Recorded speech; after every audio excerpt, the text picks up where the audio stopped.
जिसे हम प्यार करते हैं, व्यक्ति शब्द है, किसी से भी, अब वो हमारे साथ छल कर रहा तो बड़ी कृपा कर दी, क्योंकि हमें समझ में तो आ गया कि संसार का प्यार झूठा है,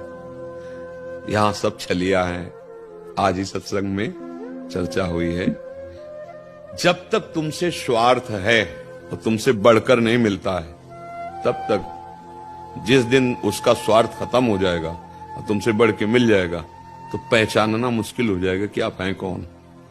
दूसरी बात, जिस दिन आप किसी के काम लायक नहीं रहोगे, भारी विपत्ति में फंस जाओगे,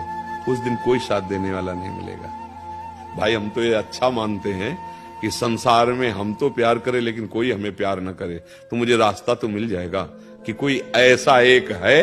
जो हमें प्यार कर सकता है, वो भगवान, वो गोविंद। इसीलिए मीरा जी ने बचपन से जो ठाना, मेरे तो गिरधर गोपाल दूसरों न कोई, जाके